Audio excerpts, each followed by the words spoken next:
అందరికీ తెలిసిన విషయమే, కృష్ణ చైతన్య మార్గంలో ఎన్నో తెగలు ఉన్నాయి.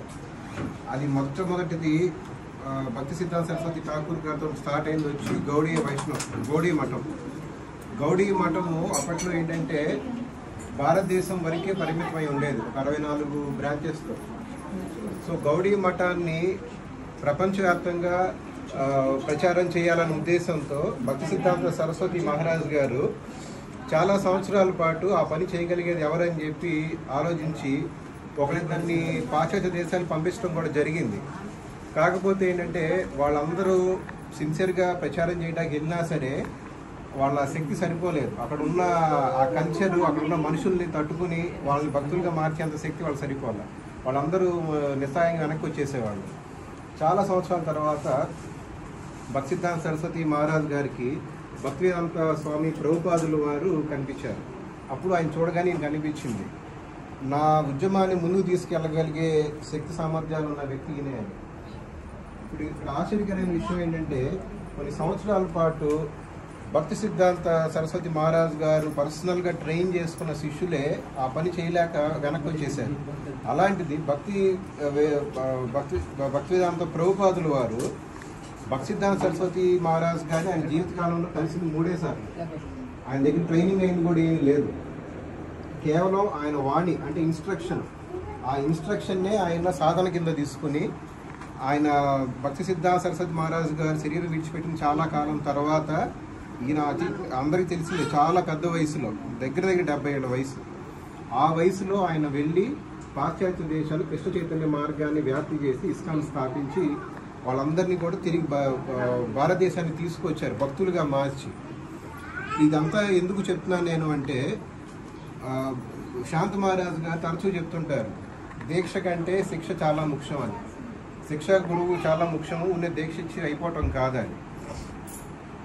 సో ఇక్కడ ఒక ఉత్తమాధికారి అంటే భక్తి సిద్ధాంత సరస్వతి మహారాజు లాంటి ఒక ఉత్తమాధికారి సాంగత్యంలో ఆ సాంగత్యాన్ని పూర్తిగా వాడుకుంటే ఒక్క మనిషి చాలు ప్రపంచాన్ని భక్తులు చేసేటానికి. ఎంతోమంది గుంపులుగా భక్తులు వెళ్ళి చేయాల్సిన పని లేదు. అంటే సజ్జన సాంగత్యం అంటే ఉత్తమాధికారి సాంగత్యం ఎంత ముఖ్యం అనేది ఈ సంఘటన నుంచి మనకు తెలుస్తుంది. రెండవది, దీక్ష తీసుకోవడంతో అవ్వదు. శిక్ష అంటే ఆయన మన నుంచి ఏం ఎక్స్పెక్ట్ చేస్తున్నారో తెలుసుకుని ఆ సేవ మనం చేయడానికి సిద్ధపడాలి. అది మనకు పర్సనల్గా ఎంత ఇబ్బందికరమైనా సరే. భక్తి సిద్ధాంత సరస్వతి మహారాజ్ గారికి అన్ని 100 మంది శిష్యులు ఉన్నా సరే అంత త్యాగం, అందరిని విడిచిపెట్టి అమెరికా దేశానికి వెళ్ళిపోయి అక్కడ తిరిగి వస్తామో లేదు తెలియదు, ఆ చలికి ఆ ప్రాణాలు ఉంటాయో లేదు తెలియదు. అంత త్యాగం చేయడానికి ఎక్కువ మంది ముందుకు రాలా. వాళ్ళందరూ దీక్ష తీసుకున్నాం, మన పాటికి మనం జపం చేసుకున్నాం, పుస్తకాలు చదువుతున్నాం, చాలని అక్కడ ఆగిపోయారు. ప్రభుపాద్ మాత్రం నా దీక్షా గురువుకి నేను ఏదో ఒక సేవ చేయాలి, అది నా ప్రాణమే అవ్వచ్చు, ఆయనకి ఇచ్చే గురుదక్షిణ. దానికి చావుకు సిద్ధపడి వెళ్ళాడు. ఆయన వెళ్ళిన తర్వాత ఏమైనా అద్భుతాలు జరగలేదు. సంవత్సరం పాటు ఆయన పట్టించుకున్న వాడు లేడు. కార్ బేస్మెంట్ల్లోనూ అవుట్ హౌస్ల్లోనూ అక్కడ ఇక్కడ మత్తు పదార్థాలు తీసుకుని తిరిగే వాళ్ళ మధ్యలో ఆయన అద్దుకున్నాడు. ఎందుకంటే అక్కడ అద్దులు తక్కువ, ఈ దగ్గర డబ్బులు లేవు. మరి వాళ్ళ మత్తు పదార్థం తీసుకుని ఒక్కోసారి రాత్రి కూడా ఆయన అటాక్ చేయడానికి వచ్చేవాళ్ళు. చేతులు ఏదో పొడి చేస్తారు, వాళ్ళ మీద కేసులు కూడా ఉండవు, పోలీసులు వదిలేశారు వాళ్ళు మార్చలేదు. అంత ప్రమాదకరమైన పరిస్థితుల్లో సంవత్సరం పాటు ఆయన స్ట్రగుల్ అయ్యి అప్పుడు ఇస్కాన్ స్థాపించారు. అది ఇస్కాన్ కథ. ఇస్కాన్ తర్వాత ప్రభుపాదుల వారికి అర్థమైన విషయం ఏంటంటే వీళ్ళకి ఫిలాసఫీ తత్వం ఇష్టపడే వాళ్ళని మనం మార్చవచ్చు. గౌడీ వైష్ణవ తత్వం కంటే ఉన్నతమైన తత్వం ప్రపంచంలో ఏదీ లేదు. అది చెప్తే వాళ్ళు మారిపోతారు. కానీ ఇప్పుడు ఉన్న ఆధునిక యుగం అంతా కూడా వైజ్ఞానిక యుగం. ఒక చిన్న పిల్లల్నే మనం కన్విన్స్ చేయలేం.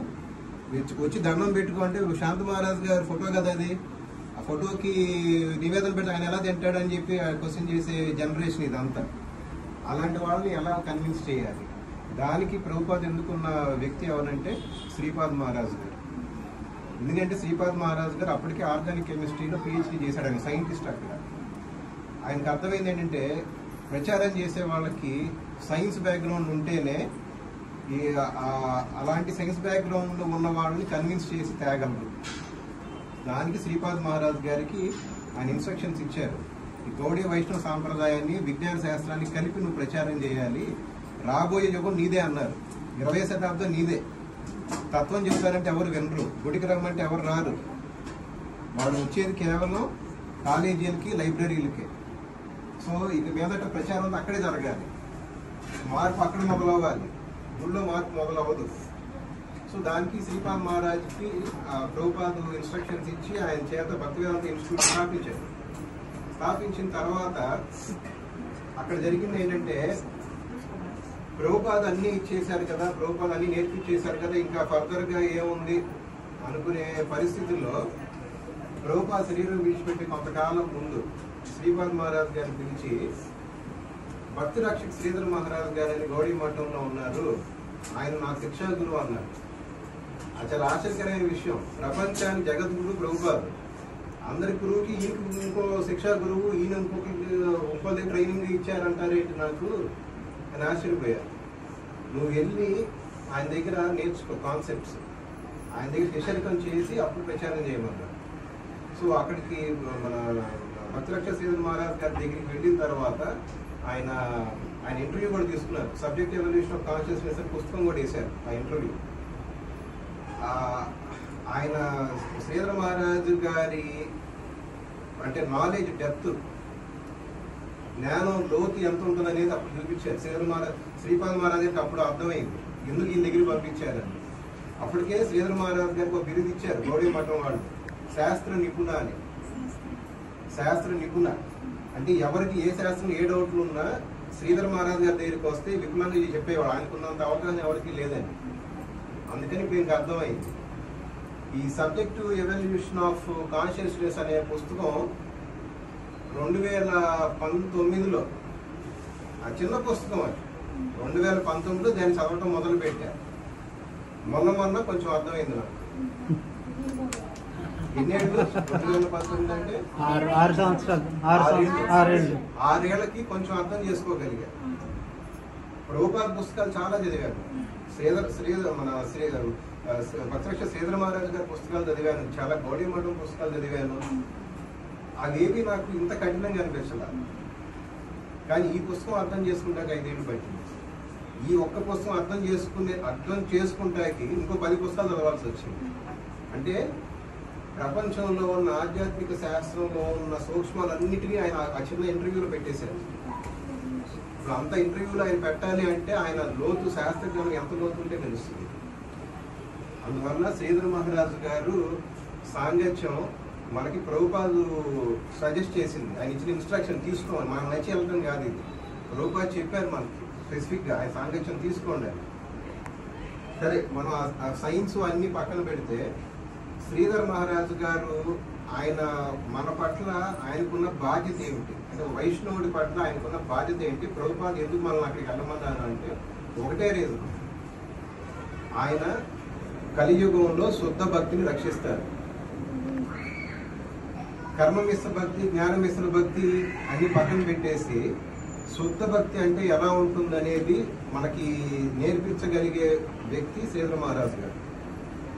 అందుకే అందరూ ఆయన సాంగత్యం కావాలని కోరుకునేది. ఎందుకంటే మనం భక్తి పేరుతో మోస్ట్ ఆఫ్ ద టైమ్స్ కర్మే చేస్తున్నాం. 2 ఒకేలా ఉంటాయి చూడటానికి, కర్మ భక్తి 2 ఒకేలా ఉంటాయి. ఏది భక్తి ఏది కర్మ ఎలా తెలుస్తుంది? గురువు చెబితే తెలుస్తుంది. కానీ ఇప్పుడు 99%, నేను దగ్గర 20 ఏళ్ళ పై నుంచి ఉన్నా ఇస్కాన్, కృష్ణ చైతన్యంలో ఇస్కాన్, బిఐ, గౌడీ మఠం. నేను వెళ్ళని సంస్థ లేదు, నేను సర్వీస్ చేయని గురువులు లేరు, భక్తులు లేరు. ఇన్నేళ్లలో నాకు అర్థమైన విషయం ఏంటంటే 99% మంది దీక్షకే ఇంపార్టెన్స్ ఇస్తున్నారు, శిక్షకి లేదు. వాళ్ళ దృష్టిలో దీక్ష తీసుకోవడంతో అయిపోయింది, మొత్తం పూర్తి అయిపోయింది మన హోంవర్క్ అంతా. అంటే ఒక కాలేజీలో అడ్మిషన్ రాగానే మనం ఆటోమేటిక్ డాక్టర్ అయిపోయాం. ట్రైనింగ్ అక్కర్లా, క్లాసులకి వెళ్ళాక ఏం చేయక్కర్లా, ఉన్న అడ్మిషన్ తీసుకుని డాక్టర్ అయిపోయాం. అంత అజ్ఞానంలో ఉన్నారు. అందువల్ల దీక్ష ఇవాళ అవ్వచ్చు, లేకపోతే 1 సంవత్సరం తర్వాత అవ్వచ్చు, కానీ దానికంటే ముఖ్యమైన శిక్ష.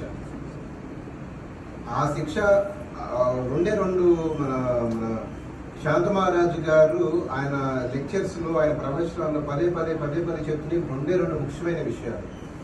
ఒకటి శిక్ష. మీరు శిక్ష మీద కాన్సన్ట్రేట్ చేయండి. నాకంటే పక్కనాడికి ముందు దీక్ష అయిపోయింది, నాకంటే పక్కనాడికి ముందు బ్రాహ్మణ దీక్షలు అయిపోయింది, ఆ సీనియర్లు అయిపోయారు. ఇది కాదు ట్రైనింగ్. అసలు మీ గురువు మీకు ఎంతవరకు నేర్పిస్తున్నాడు, మీరు ఎంతవరకు అర్థం చేస్తున్నారు, ఆయన దగ్గర రాకముందు మీ పరిస్థితి ఏంటి, వచ్చిన తర్వాత మీ పరిస్థితి ఏంటి, అది ముఖ్యం. రెండోది కర్మ మిశ్ర భక్తి, జ్ఞాన మిశ్ర భక్తి, వీటి జోలికి వెళ్ళకండి. శుద్ధ భక్తి చేయడానికి మనం ఇక్కడికి వచ్చింది. శుద్ధ భక్తి కానిది ఏమైనా చేయాల్సి వస్తే అసలు ఇక్కడ ఇది కూడా అనవసరం. ఎన్నో సంవత్సరాలు ఉన్నాయి, అక్కడెక్కడికి వెళ్ళినా నేర్పిస్తారు. జ్ఞాన మిశ్ర భక్తి, కర్మ మిశ్ర భక్తి. ఫేమస్ స్లోగన్ ఉంది కదా, మానవ సేవే మాధవ సేవ అని. ఏంటది? కర్మ మిశ్ర భక్తి. అది అంటే అది సత్వగుణంలో ఉండి మనుషులకు సేవ చేసుకోండి, ఆటోమేటిక్ దేవుడి సేవ చేసేసినట్టే అని. అసలు మన స్లోగనే అది కాదు. అందువల్ల ఇలా మిస్లీడ్ చేసే సమస్యలు చాలా ఉన్నాయి. శాంత మహారాజు గారి వ్యాస పూజ సందర్భంగా మనం అవగాహన చేసుకోవాల్సిన పాయింట్ ఇది ఒకటి. ఇదే మెయిన్ పాయింట్. ఏ పని చేసే ముందైనా అది మిశ్రమ భక్తితో చేస్తున్నామా, శుద్ధ భక్తితో చేస్తున్నామా, అది ఎలా తెలియాలంటే ఒకటే సింపుల్ రూల్. మీ గురువు గారు మీకు చెప్పింది మీరు చేస్తే శుద్ధ భక్తి. గురువు ఏం చెప్పినా శుద్ధ భక్తి కింద వెళ్ళిపోద్ది, ఆ కేటగిరీ. గురువుతో సంబంధం లేకుండా నాకు నచ్చి నేను చేసుకునేది ఏదైనా సరే మిశ్రమ భక్తి. అది జ్ఞానం వైపు వెళ్ళొచ్చు, కర్మ వైపు వెళ్ళొచ్చు. మనం ఒకసారి మన టాక్లో ప్రవచనంలో మన శాంత మహారాజు గారు చెప్పారు, గుర్తుందో లేదో, కడివేడు అమృతం తీసుకొచ్చాంట, ఒక్క చుక్క విషం వేసానండి, చుక్కే విషం కదా పర్లేదు తీసుకున్నట్టే మనం తాగుతాం. అది ఈ మిశ్రమ భక్తి కూడా అంతే.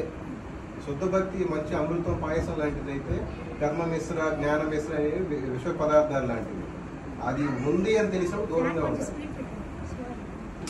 ఇది ఎక్కడి దగ్గర ఉంటుంది అంటే కనిష్టాధికారి, మధ్యమాధికారి స్థాయిలో వాళ్ళకి ఈ డిఫరెన్సియేషన్ తెలియదు. ఉత్తమాధికారి స్థాయిలో ఉన్న వాళ్ళకే ఏది కర్మ ఏది భక్తి తెలుస్తుంది.